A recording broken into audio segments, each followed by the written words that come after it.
So I'm sure we've all heard this concept of how your self-talk can be a limiting factor in where your life goes. And this could be anything from, where you are in your career, your business, your graffiti, your health and fitness, whatever that is. The way you talk about yourself in your mind can be something that sort of keeps you wherever it is that talk is happening. So I heard it put a different way, and I thought it was really interesting in the book Relentless Solution Focus. They talk about how your self-talk is, it functions like a thermostat. So if you think in your house, you set the thermostat for 75 degrees, it's going to automatically keep it at 75. So if it gets too cold or if it gets too hot, it's going to bring it back up to that 75. So if you're constantly talking about yourself a certain way, the concept is that you're sort of setting that thermostat to keep you wherever it is that you think you are.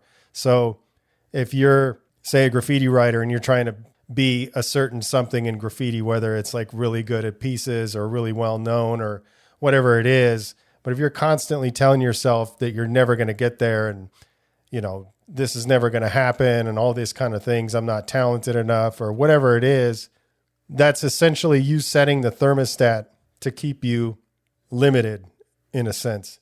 And so you think about it too with your health. If you're, say, overweight or whatever, and you want to be in good shape or whatever that is, and you're constantly saying, oh, I'm never going to lose all this weight, or I'm never going to gain this much muscle, I'm never going to whatever, that's also setting that thermostat. So the concept, whatever ends up happening, is that you're going to hold yourself back in some way, sort of self-sabotage yourself.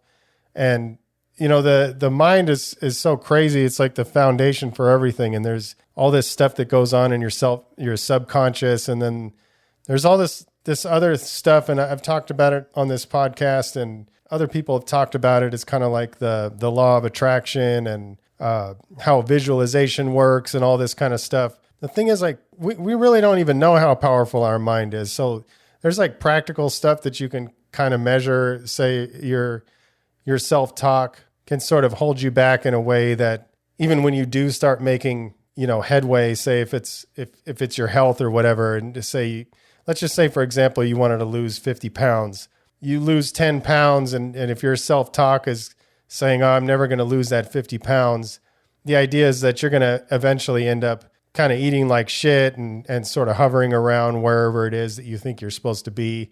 And the same thing, like with say if it's your skill level in graph, and your self-talk is constantly telling yourself you're never going to be like this, you start making a little bit of traction, you start getting a little better, then maybe you'll take your foot off the gas and stop practicing, and then end up going back down to where you were or below or whatever it is. It's like the idea of that thermostat. So you're constantly going sort of up and down around that baseline that you're setting for yourself. So back to what I was saying about like the mind, I really believe that there's some kind of connection to our thoughts and sort of like the idea that the universe, or maybe it's religion, whatever it is that you believe, but there's some kind of other shit involved, So like if you're putting these thoughts out, I believe that there's something bigger than us that's kind of helping put these things together. But I've actually seen this happen in my life in terms of the limiting self-talk in a couple of different areas. And when I was coming up as a writer, I had a lot of this limiting self-talk. So when I was really early in graph, in I think 91 is when I first started like messing around with it. I never thought I was really going to be a real writer at that point. I was just kind of like just fucking around and hanging around with people that wrote, but nobody that was really notable that anybody would have heard of until 93, when I started hanging around with the MSKs. And you also have to think that like these guys were all very, very young at this time. So this was 93. So a lot of them were still most of them, or all of them, were all teenagers at the time. So I guess what I'm getting at, and long-winded, is they were all much further along than me, but they weren't really like as far along as maybe what you might think when you hear that crew name. But at the same time, we were hanging around with AWRs, and those guys were some of the best piecers that I've ever seen. And there were a lot of people that I I really looked up to. And so I had a lot of that negative self-talk in terms of never being able to achieve all the things that these guys were getting to. And while I feel like I did well throughout my time in the 90s, and, you know, if we're talking about when I was really active on the street level type stuff, I feel like I did well, but I feel like I held myself back with that self-talk. I didn't get as far as I probably could have had I been a little not quite as hard on myself. So one of the more obvious ones to me when I was sort of reflecting on how this sort of self-talk might have affected me is in 2002, I started my motion graphics company. And, you know, I felt like I was good at it. And a lot of people told me that I was good at it. And a lot of my clients really liked my work. And, you know, I started getting a whole lot of work in the TV industry. You know, producers were enjoying working with me. So the word of mouth was, the amount of work I was getting from word of mouth was really great. So they would say, oh, you got to work with this guy. He's the best and all this stuff. And they were passing my name around. But at the same time, in my mind, my work was never as good as I wanted it to be. It never got to the point where I wanted it to get. And even to this day, even when I do stuff, I'm a lot closer now than I ever was. I mean, I think that's how it should be. If you should be always growing. So, but I mean, when I look at my work now, it looks closer to what I was hoping that it would be back when I first started, you know, through developing those skills and everything. But the whole time I was really focusing on building that business, I always had that negative self-talk. It was always like, in the very beginning of my career, before my studio was generating enough income to where I didn't have to work anywhere.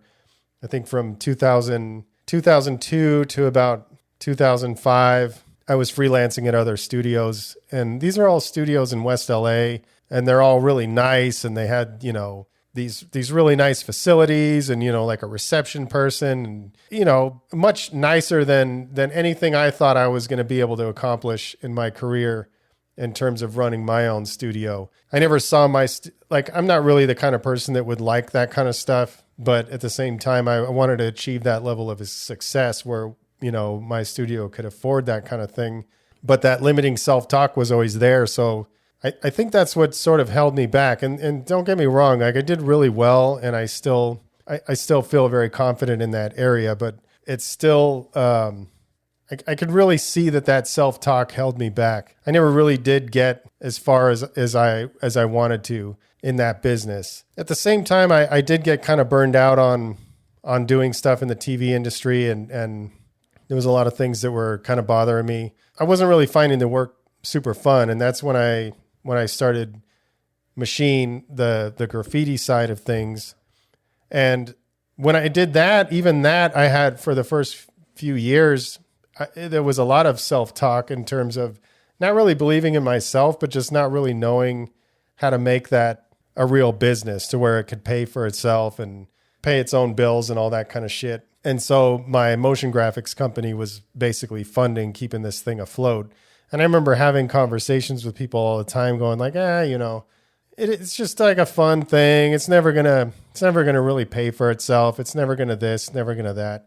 And so while I was saying those things about that business and saying things about my ability to make that business a real thing, it didn't get to that point. But at the same time, I was learning a lot, and I was getting a lot of knowledge and information that I could obviously use. It grew quite a bit slower than I think I probably could have had I had more positive thoughts about it in the very beginning. And I totally believed in it, but I didn't try to make it a sound business to where it could be self-contained, which is not sustainable. It's not something that I couldn't just constantly be relying on this other business to float this other business. So I'll fast forward so I started that in 2015.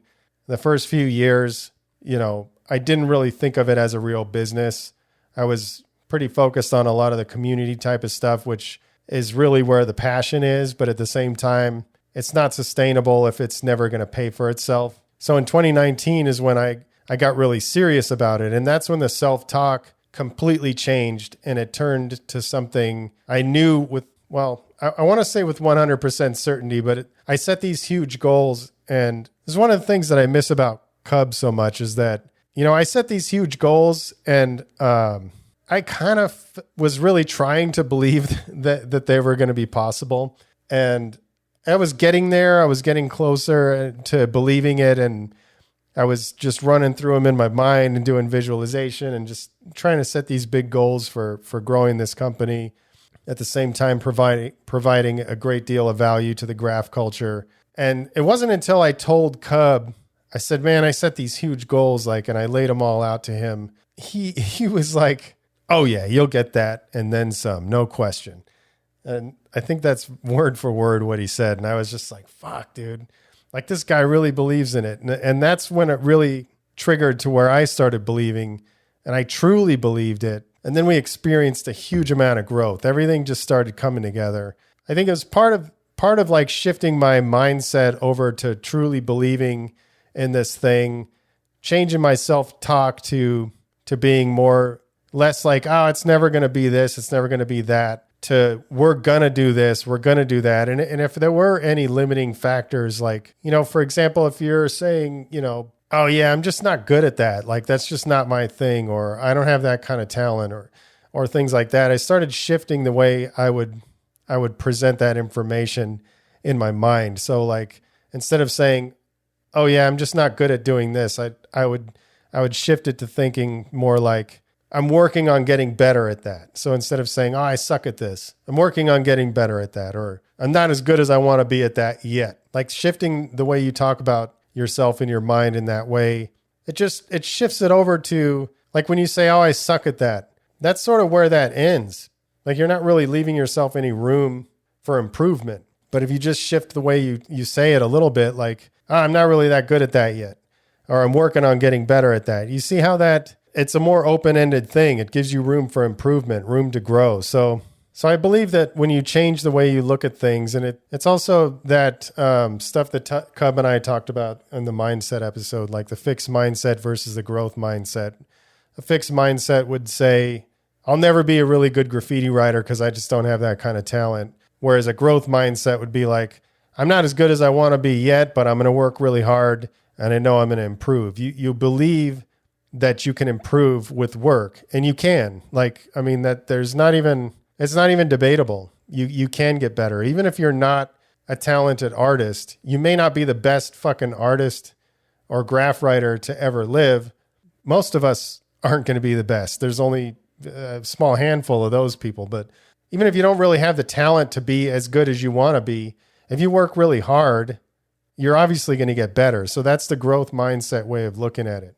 And so you don't have to go all in on this growth mindset. You can just shift a lot of that self-talk, So just changing those little things in your mind can definitely get you started on the path of resetting that thermostat. So in closing, if you start shifting your mindset with these little small tweaks, instead of saying I'll never be, or those kind of limiting phrases, you can say things like, I'm working towards this, I'm working on improving this, I'm getting better at this, rather than I suck at this.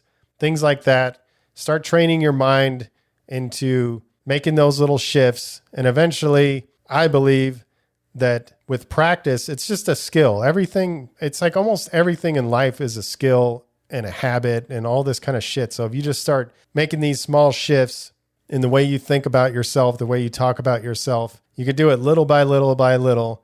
It'll start building up. And next thing you know, you'll almost never even say any of that limiting shit about yourself, at all. Over time, it'll build up. The next thing you know, you'll have reset the thermostat.